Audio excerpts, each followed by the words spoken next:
ये होगा अर्थराइटिस के ऊपर।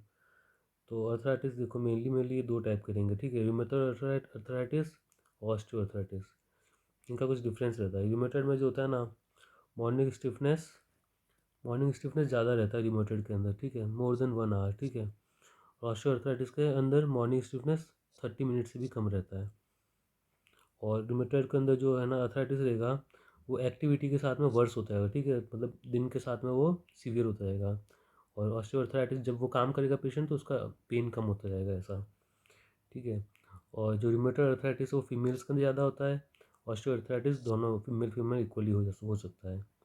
और ऑस्टियोआर्थराइटिस का मेन एक चीज़ है कि एज ज़्यादा होगी ना, उन लोगों के अंदर ऑस्टियोआर्थराइटिस का चांस ज़्यादा है, क्योंकि सब मतलब एज के साथ में धीरे धीरे उसका है ना वियर एंड टियर हो गया होगा उसके जॉइंट्स का, इस वजह से। इसके अलावा जो रूमेटॉइड अर्थराइटिस होता है ना, वो सिस्टमिक सिम्टम्स रहता है, ठीक है। सिस्टमिक सिम्टम बोले तो कि जॉइंट के अलावा कुछ और भी चीज़ें अफेक्ट होगी। इसके अंदर इन्फ्लामेशन ज़्यादा होता है, तो इसका ESR जो कि इन्फ्लामेटरी मार्कर है तो वो बढ़ा हुआ होता है। ऑस्टियोआर्थराइटिस के अंदर ESR नॉर्मल रहेगा और लोकल सिम्टम, ठीक है, जॉइंट का सिम्टम आएगा।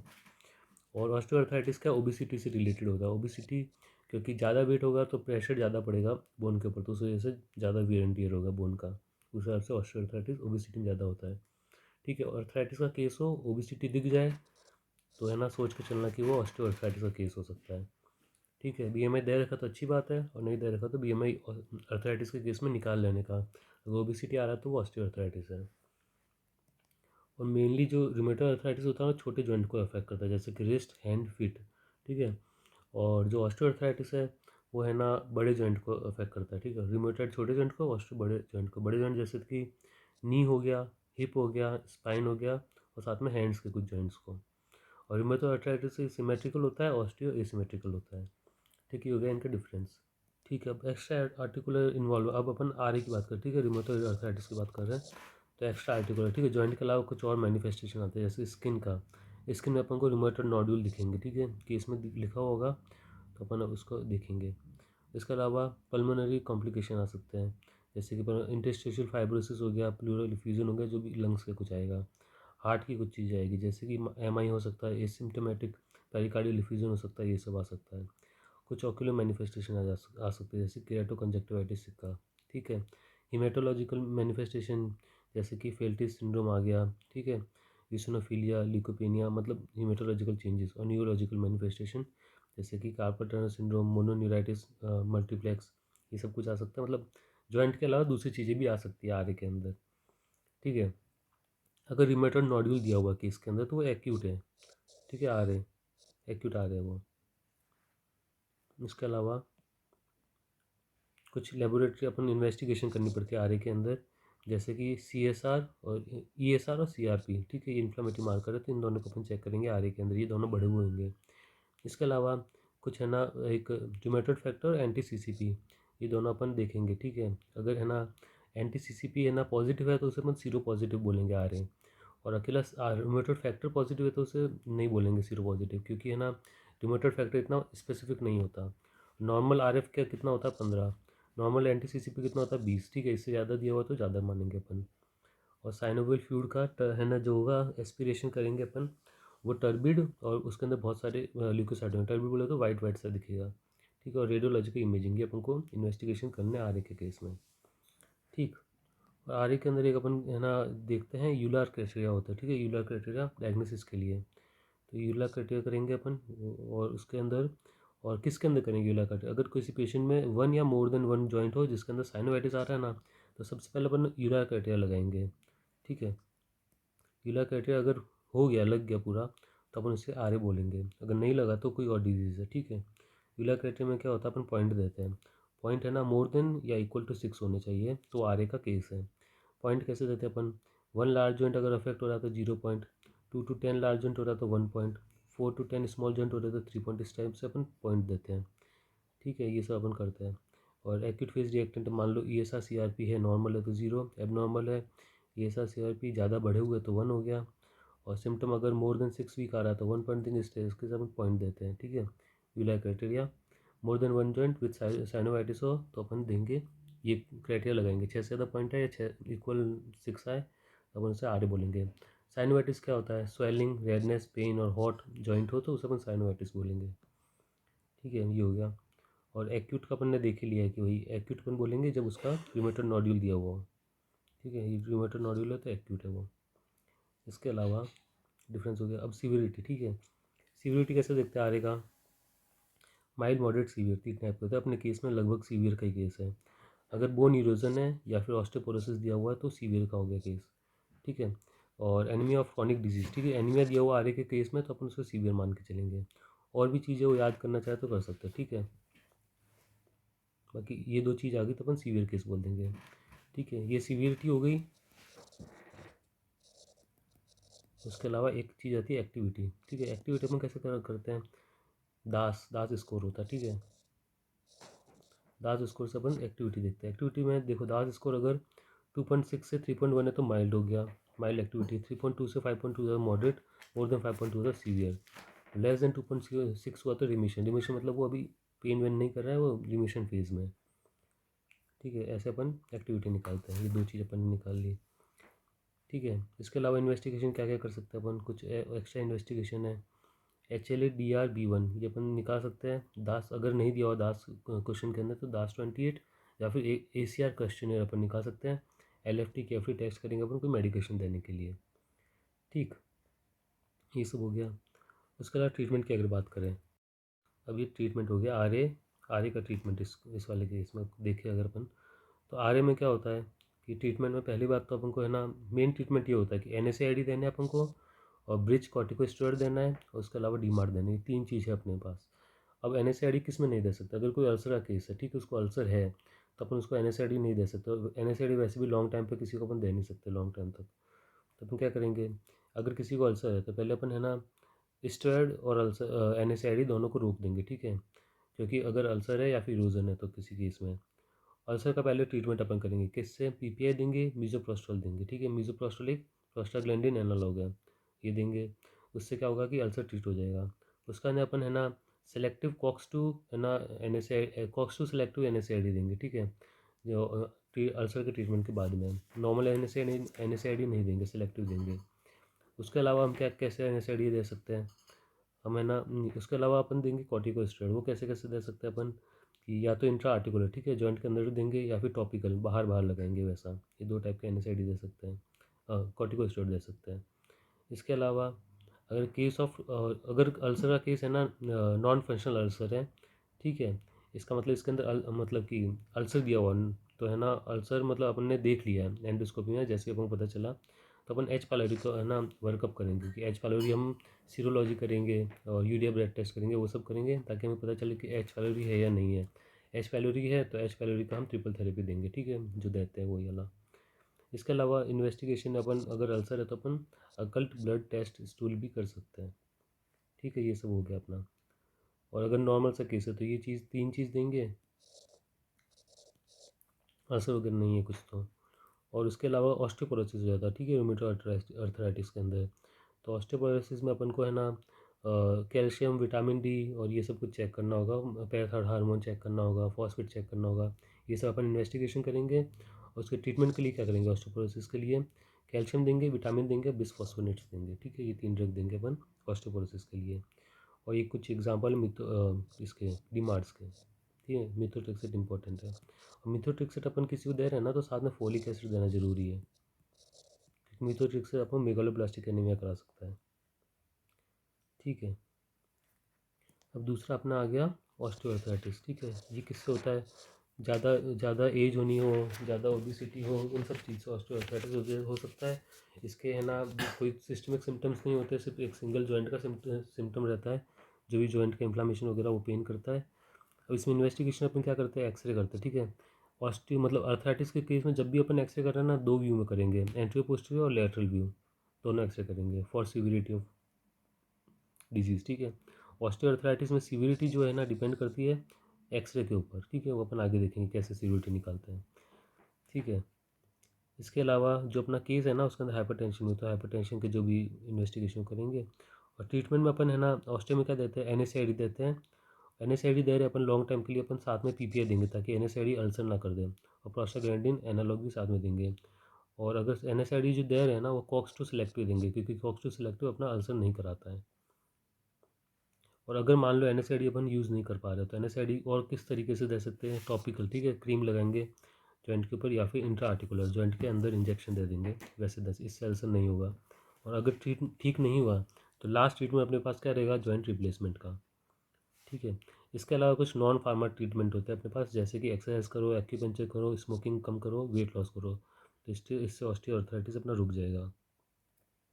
ऑस्टियोआर्थराइटिस का सीवियरिटी के लिए अपन क्या करते हैं, पहले तो बात तो एक्सरे दिया हुआ चाहिए, कि इसमें एक्सरे अगर नहीं दिया हुआ तो अपन सीवियरिटी नहीं निकाल सकते हैं। अगर एक्सरे दिया हुआ केस के अंदर जॉइंट का, तो हर जॉइंट का अपन को अलग अलग सीवियरिटी लिखनी है। तो मेनली अपने ग्रेड 3 और ग्रेड 4 की सीवियरिटी, इसको अपन मॉडरेट या सीवियर भी बोल सकते हैं। मॉडरेट बोलेंगे अगर अपन को लिखा हुआ कि मॉडरेट मल्टीपल ऑस्टियोफाइट या फिर मार्जिनल ऑस्टियोफाइट, ठीक है, ये सब लिखा हुआ है तो इसका मतलब मॉडरेट है। अगर लार्ज ऑस्टियोफाइट लिखा हुआ तो ये सीवियर हो गया, ठीक है, और मार्क नहीं रहेंगे, ये सब हो गया। ऑस्टियोफाइट याद रखोगे चल जाएगा काम। तो ऑस्टियोफाइट अगर लार्ज लिखा हो तो सीवियर, और मार्जिनल लिखा हो तो मॉडरेट। इस तरीके से अपन निकालते हैं उसका सीवियरिटी ऑस्टियोआर्थराइटिस की। अब ये देखो केस नंबर अपन 49 करते हैं।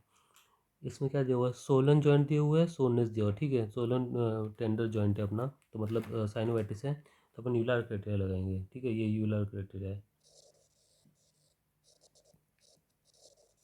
इसमें मोर देन 6 जो मतलब पॉइंट आने चाहिए। अपने जॉइंट कितने अफेक्टेड है, इंटरफेलेंजी प्रॉक्सिमल इंटरफेलेंजी जॉइंट 2 और 3 अफेक्टेड, ठीक है, सिमेट्री को लेंगे तो अपन 4 गिनेंगे इसे, 2 और 3, ठीक है। और MCP कितने अफेक्टेड है, 2 और 3, मतलब 2 अफेक्टेड, मतलब इंटू 2 करेंगे तो 4 हो जाएंगे, तो 8 जॉइंट तो ये होगा। साथ में रिस्ट जॉइंट और शोल्डर जॉइंट है, 9-10 जॉइंट हो गए, ठीक है। और इसके अलावा, ठीक है, तो रिस्ट जॉइंट्स लिखा है मतलब 2 जॉइंट है तो 9-10 हो गए, और शोल्डर जॉइंट्स लिखा है तो 11-12 जॉइंट हो गए, ठीक है। तो मोर देन 10 जॉइंट है तो अपन को 5 पॉइंट मिल गए, ठीक है। साथ में इसका अपन RF और CCP देखें, अगर CCP अगर देखें अपन, तो CCP कितना है, 200 से ज़्यादा दिया हुआ, ठीक है। तो और नॉर्मल CCP कितना होता है अपना, लगभग नॉर्मल रहता है 20, ठीक है, 20 नॉर्मल रहता है। अगर है ना इसका डबल से कम अगर इंक्रीज़ हुआ है तो इसे अपन लो लो है ना पॉजिटिव मानेंगे, और डबल से ज़्यादा अगर हुआ है तो इसे हाई पॉजिटिव मानेंगे। तो यहाँ 2 का 200 हो गया, मतलब 10 टाइम्स हो गया, तो मतलब 2 टाइम्स से ज़्यादा है, तो अपन इसको ये गिनेंगे हाई पॉजिटिव, तो 3 पॉइंट मिल गए। इसके अलावा ESR CRP कितना दिया हुआ है, अगर अपन इधर देखें, ESR CRP बढ़ा हुआ, ठीक है, ESR 54 है और CRP है 17, तो नॉर्मल होना चाहिए, 10 से कम होना चाहिए, CRP ज़्यादा है तो अपन पॉजिटिव मानेंगे, और ESR 15 से ज़्यादा है तो उसे पॉजिटिव मानेंगे, तो 1 पॉइंट आ गया। और इसको कितने दिनों से दिक्कत है, तो इधर लिखा हुआ कि 3 मंथ से इसको दिक्कत है, ठीक है, 3 मंथ, तो 6 वीक से ज़्यादा होता है तो 1 पॉइंट आ गया।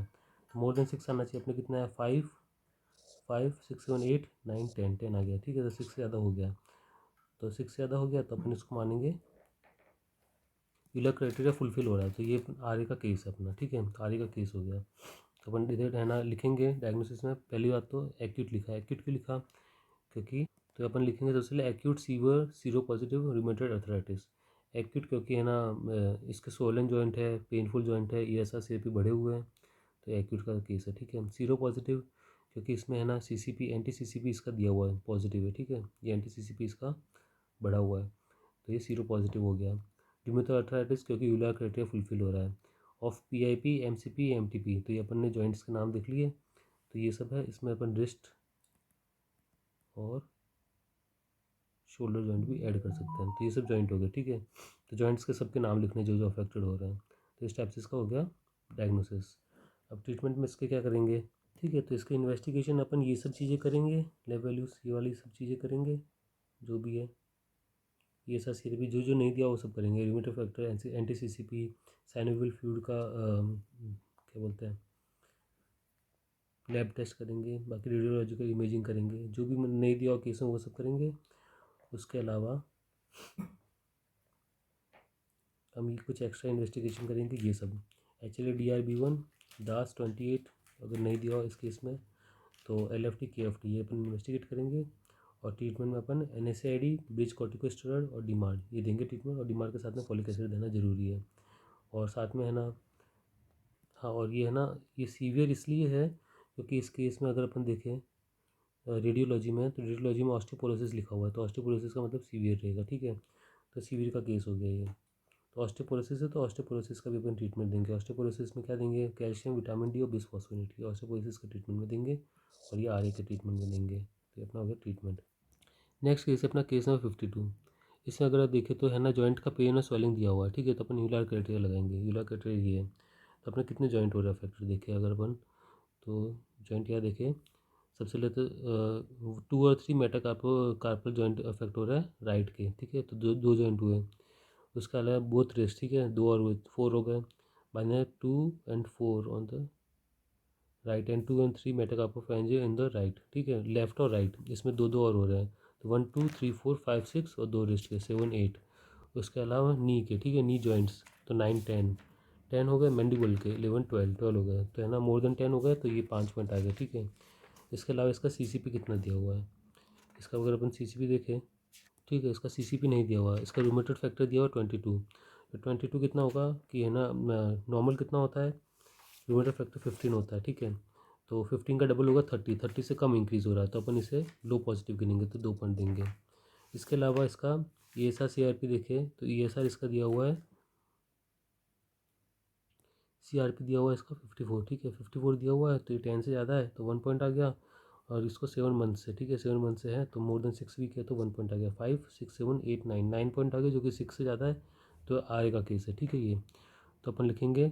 और इसके अलावा इसमें अगर अपन देखें तो पहले तो आता सोलन और रेड जॉइंट है, और उसके अलावा 2 सबक्यूटेनियस डेंस नोडुल फॉर्मेशन, ये जो दिया हुआ है ना, ये टोफस है, तो टोफस दिया हुआ है।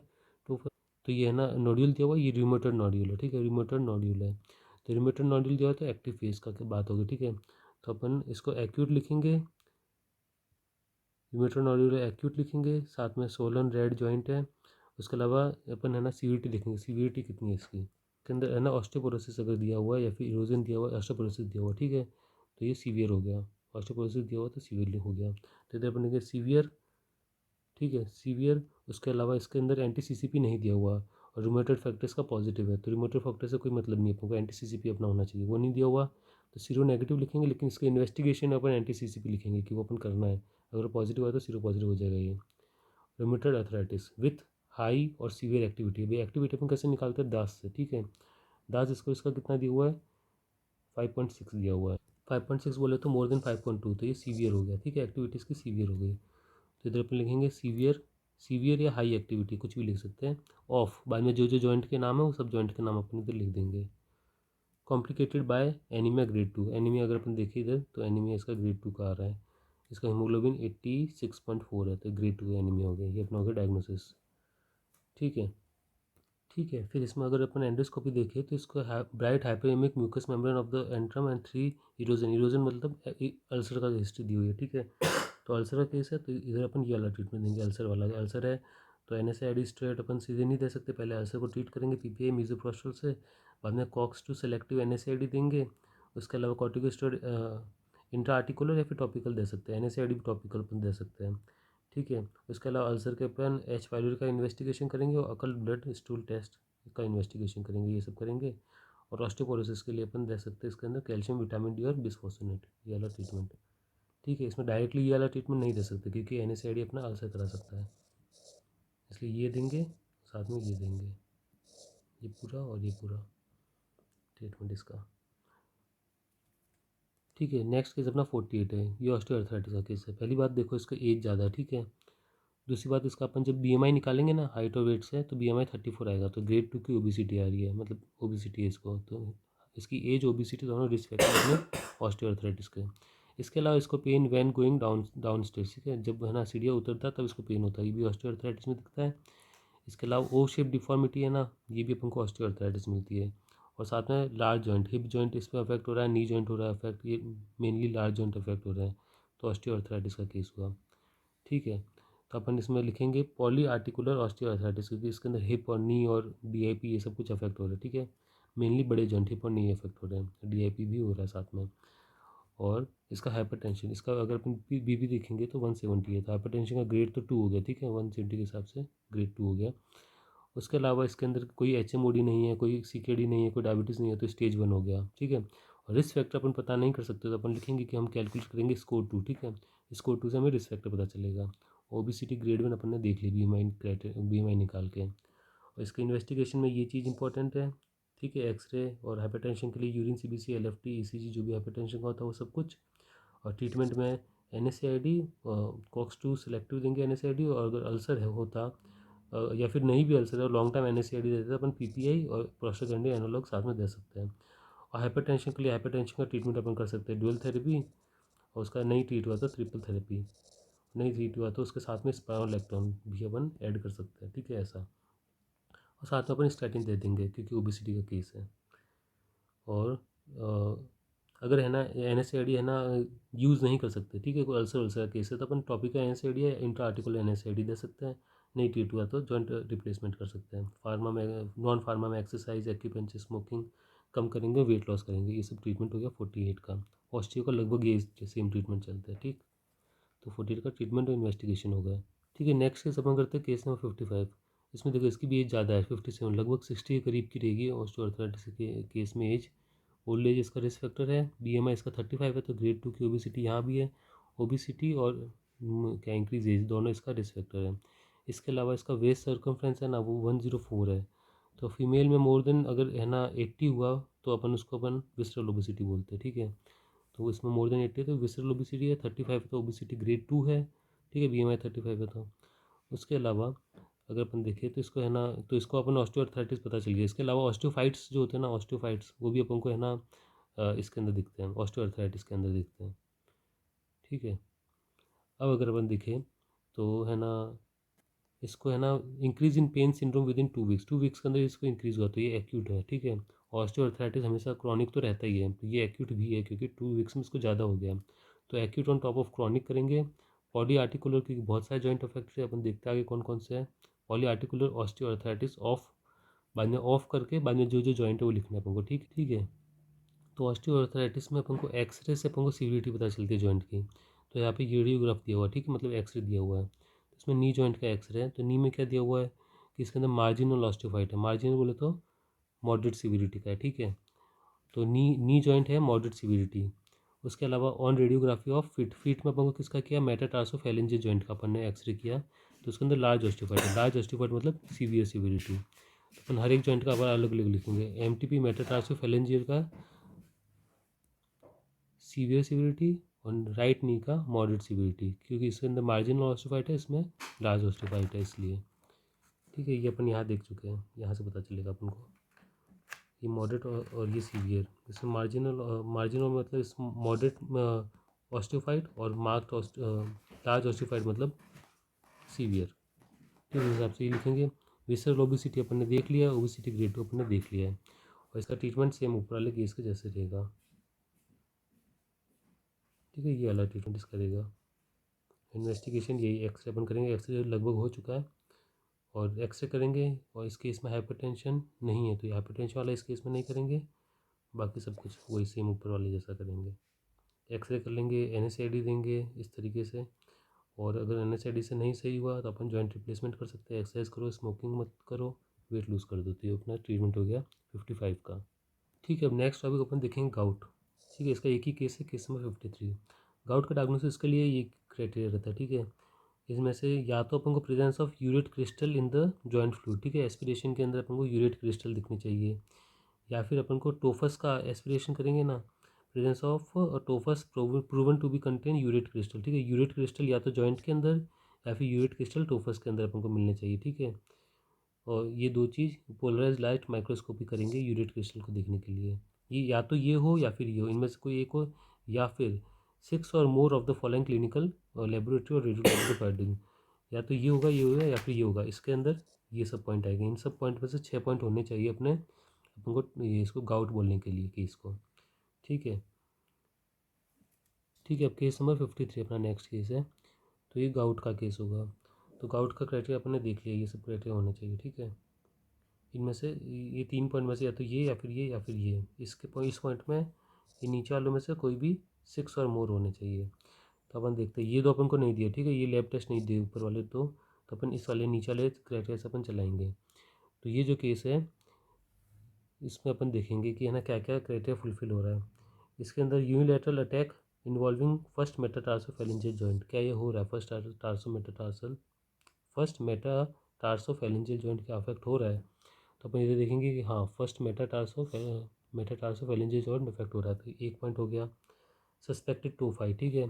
तो cartilaginous part of the auricle है ना, यहाँ पे पेनलेस डेंस फॉर्मेशन बना है, तो ये है ना टोफाई है, ठीक है। तो टोफाई है अपने केस में, तो 10th ये वाला पॉइंट भी हो गया। पेन और रेडनेस ऑफ द फर्स्ट, इसका है ना फर्स्ट मेटाटार्सोफेरेंजियल जॉइंट का पेन हो रहा है, तो swelling, redness, increase in local temperature over the same joint, ठीक है। ये सब कुछ हो रहा है, ठीक है। Small joints of the right foot की पेन के लाए, ठीक है। तो स्मॉल जॉइंट राइट फुट का कौन सा अफेक्टेड होता है अपना, हो रहा है इस केस में मेटाटार्सोफेरेंजियल जॉइंट अफेक्ट हो रहा है, ठीक है। इसको हिस्ट्री भी है, पहले भी इसको हो चुका है, ठीक है, फर्स्ट का जो पेन हो चुका है। तो अपन इस वाले पॉइंट को भी रखेंगे, pain in the and redness of first metatarsophalangeal joint. और अटैक इसको कितना है टोटल, ठीक है। इस अटैक को अपन देखें तो मोर देन वन अटैक आया होगा, तो इसको अपन एक और पॉइंट देंगे। तो कैसे मोर देन वन अटैक आए हैं, तो इधर देखो क्या लिखा, अटैक्स ऑफ पेन, ठीक है। अटैक्स मतलब मोर देन वन अटैक आए, तो मोर देन वन अटैक हो गया। जॉइंट रेडनेस है, तो हाँ जॉइंट रेडनेस है, ठीक है। ये लिखा हो जॉइंट रेडनेस इसको। हाइपर यूरिसेमिया है, यूरिक एसिड इसका 780, ठीक है। तो ये हाइपर यूरिसेमिया हो गया। इसका बाद में development of maximum inflammation with in 1 day, ठीक है। तो इधर इसकी अपन देखें ना, इधर इसकी हिस्ट्री दिया हुआ है कि first time against the background of relative well being in the night, right. रात को उसको ठीक था बड़ी बिल्कुल एकदम, ठीक है। There appears intense pain in the first toe of the right foot, और दिन होते ही उसको अचानक से पेन होने लग गया, ठीक है। एक दिन में उसको पेन होने लग गया, तो इसका ये 4th पॉइंट भी हो गया। तो टोटल अपने कितने पॉइंट हुए, 1 2 3 4 5 6 और 7 पॉइंट हो गए, तो 6 से ज़्यादा पॉइंट हो गए, तो अपन इसे गाउट बोलेंगे, ठीक है। तो गाउट का केस है। Acute on top of chronic, acute क्योंकि रेड सोलन और पेनफुल जॉइंट है, तो इसलिए acute on top of chronic, क्योंकि जो टोफस होता है ना वो अपन को बताता है कि क्रॉनिक गाउट है ये। तो गाउटी अर्थराइटिस ऑफ, तो बाद में ऑफ लिख दिया, उसके अंदर जो जो जॉइंट अफेक्टेड है वो लिखेंगे, right MTP first and second और राइट एंकल, ये दो जॉइंट अफेक्टेड है। इसके अलावा इसका अपन बीपी देखें तो 170 है, 170 मतलब ग्रेड 2 है। और इसके अंदर है ना, इसके अंदर कोई HOCM नहीं दिया हुआ, कोई है ना डायबिटीज़ नहीं दिया हुआ, कोई CKD नहीं दिया हुआ, तो इसका स्टेज 1 है। और अगर है ना किसी का है ना LDL 4.9 से ज़्यादा होता है तो अपन उसे हाई रिस्क बोलते हैं, ठीक है। तो इस पेशेंट का जो LDL है वो देखो कितना है, ठीक है। तो इस केस में LDL अपन को नहीं दिया होता, अपन को टोटल कोलेस्ट्रॉल दिया हुआ है, HDL दिया हुआ है और ट्राइग्लिसराइड दिया हुआ है, ठीक है। तो इनको इस फॉर्मूले में रखेंगे ना, तो अपना जो LDL आएगा वो अपना है ना 4.9 से ज़्यादा आएगा, तो उस हिसाब से अपन को हाई रिस्क करना है। और इसके अलावा इसका जो ग्लूकोज दिया हुआ है, फास्टिंग ग्लूकोज, वो 6.2 दिया हुआ है। 6.1 से 6.9 के बीच में होता है तो उसे अपन ग्लूकोज इंटॉलरेंस बोलते हैं, ठीक है।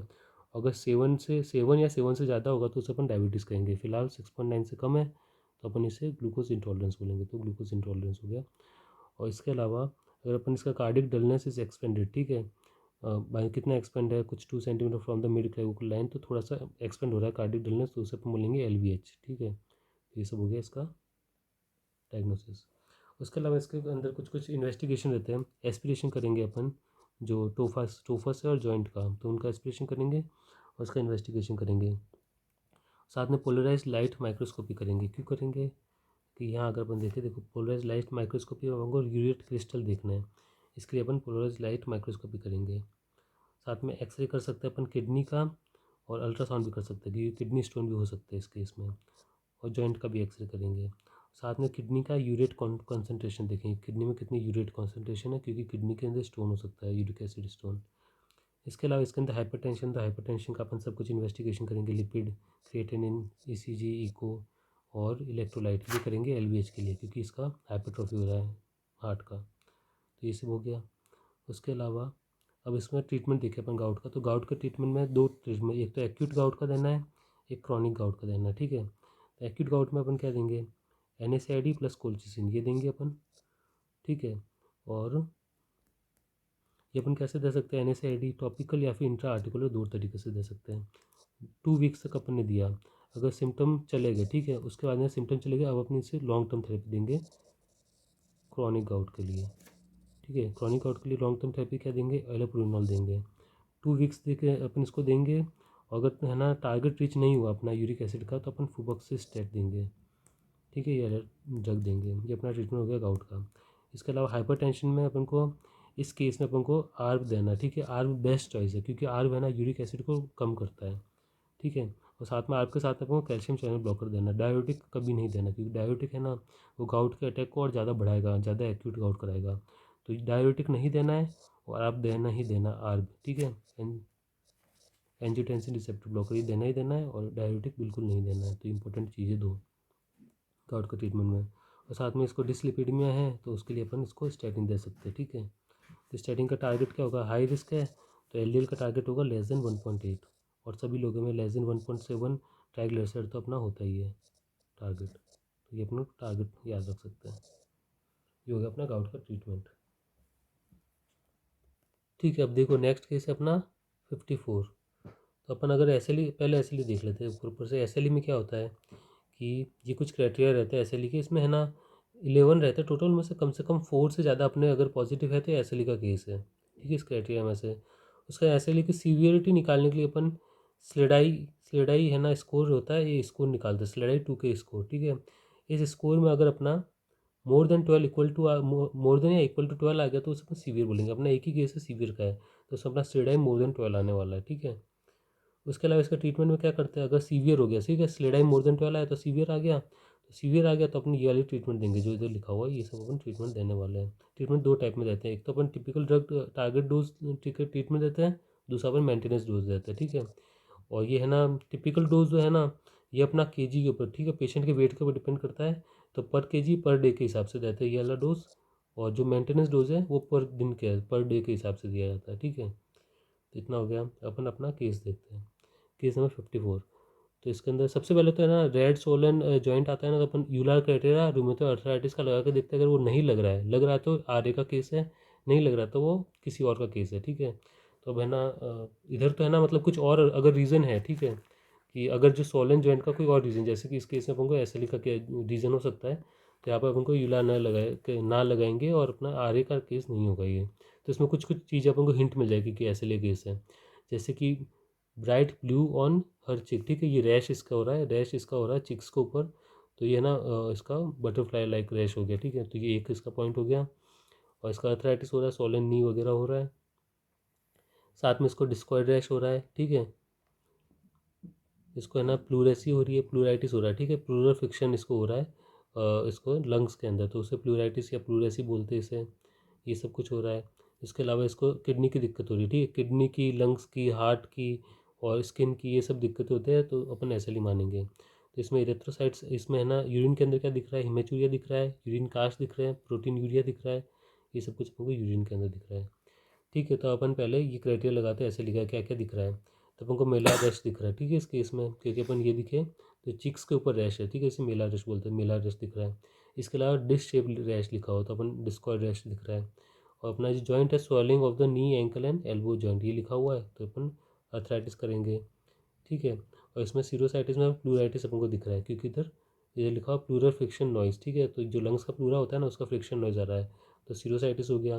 रीनल डिजीज़ क्योंकि इसके अंदर है ना ये सेलुलर कास्ट वगैरह निकल रहा है अपने, ठीक है, वैक्सी ग्रेनुलर कास्ट वगैरह, हिमेचूरिया वगैरह, प्रोटीन यूरिया वगैरह ये सब निकल रहा है तो इससे रीनल डिजीज़ हो गया। इसके अलावा हिमेटोलॉजिकल डिजीज़ के अंदर अपन को देखो इधर क्या लिखा, थ्रोम्बोसाइटोपेनिया, ल्यूकोपेनिया, एनीमिया, ठीक है। तो एनीमिया हो गया, ल्यूकोपेनिया हो गया, थ्रोम्बोसाइटोपेनिया हो गया, ठीक है। तो ये सब अपन को मिल रहा है तो अपन है ना इसको इसको एक टिक मारेंगे। कितने पॉइंट हुए, 1 2 3 4 5 6 पॉइंट हो गए। तो 4 से ज़्यादा लाने तो अपने 6 ला दी, तो ये एसएलई का केस है। अब इसमें अपन एसएलई का सीवियरिटी निकालेंगे, ठीक है। तो अपन को इसमें क्या क्या पॉइंट दिख रहा है, देखो सीवियरिटी में देखो अपन कितना आता है, 6 से कम आता है तो माइल्ड है, 6 to 12 तो मॉडरेट, मोर देन 12 तो सीवियर। अपने केस में देखो कितना आ रहा है, अपने केस में अर्थराइटिस है, ठीक है, तो 4 पॉइंट आ गए। अपने अंदर यूरिन कास्ट आ रहा है, ठीक है, ये देखो ग्रेनुल वैक्सी सिलेंडर्स, तो ये कास्ट बता रहा है, तो यूरिन कास्ट आ गया, ठीक है। उसके अलावा प्रोटीन यूरिया ये लिखा हुआ इधर केस में, प्रोटीन यूरिया लिखा हुआ, प्रोटीन यूरिया आ गया।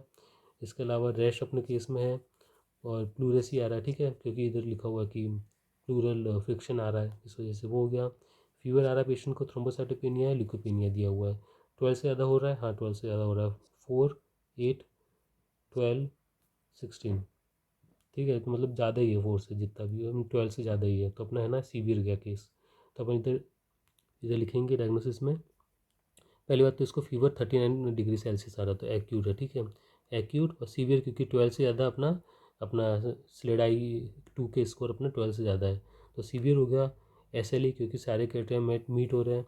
कॉम्प्लिकेटेड विथ एमआर, एमआर क्यों है ये देखिए अगर अपन, तो इसको जो इसका जो टोन है ना इधर देखिए अपन, systolic murmur at the apex, apex के ऊपर अपन को सिस्टोलिक मर्मर दिख रहा है, ठीक है।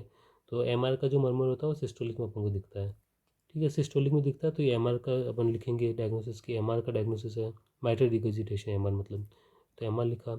उसके अलावा इसको हाइपरटेंशन है, ठीक है, इसकी एज देखो 31 है, 31 में इसको हाइपरटेंशन हो रहा है। हाइपरटेंशन का क्या कॉज हो सकता है, किडनी डिजीज़ हो सकती है जो कि एस की वजह से है, या फिर इसको एस की वजह से सीधा हाइपरटेंशन हो रहा है। तो इसको 190 है, ठीक हो, मतलब अच्छा खासा हाइपरटेंशन है। तो इसका हाइपरटेंशन आप लिखेंगे ग्रेड 3, ठीक है। और स्टेज और रिस्क फैक्टर कमेंट करना ज़रूरी नहीं है क्योंकि ये सेकेंडरी हाइपरटेंशन है। और बस, और यही बात हो गई। तो अपना ये डायग्नोसिस हो गया, ठीक है। और ग्लोमेरुलोनेफ्राइटिस ये अपन को नहीं लिखना डायग्नोसिस में अंदर, क्योंकि है ना स्लेडाई क्राइटेरिया के अंदर ये आ चुका है पहले से। तो इतना डायग्नोसिस लिखो, ग्लोमेरुलोनेफ्राइटिस नहीं लिखना है। इसका ट्रीटमेंट कैसे होगा, क्योंकि सीवियर डिजीज़ है, ठीक है, सीवियर है। तो सीवियर के लिए अपन क्या ट्रीटमेंट करेंगे, स्लेडाई मोर देन 12 है, ठीक है। तो सीवियर में आ गया, तो इसमें ट्रीटमेंट अपन क्या करेंगे, ये ट्रीटमेंट देंगे प्रेडनिसोलोन या फिर मिथाइल प्रेडनिसोलोन में से कोई एक देंगे। बाद में एजाथायोप्रिन, मिथाइल माइक्रोफिनोलेट मोफेटिल देंगे, या फिर साइक्लोफॉस्फेट, इनमें से कोई एक देंगे। बाद में हाइड्रोक्लोरोक्विन। तो 3 ड्रग देनी है अपन को, 3 से 4, ठीक है, ये ड्रग देंगे। और ये पर किलोग्राम पर डे होगा ये ट्रीटमेंट। उसके अलावा मेंटेनेंस डोज देंगे, ठीक है। मेंटेनेंस डोज में सेम टू सेम दवाई रहेगी, बस इतना चेंज है कि है ना साइक्लोफॉस्फेमाइड की जगह पर मिथोट्रेक्सेट आ जाएगा, बाकी लगभग सेम है, ठीक है। डोज याद करनी हो तो करो, वरना ऐसा कुछ वो नहीं है। तो इस तरीके से अपन ट्रीटमेंट देंगे ऐसे लेकर।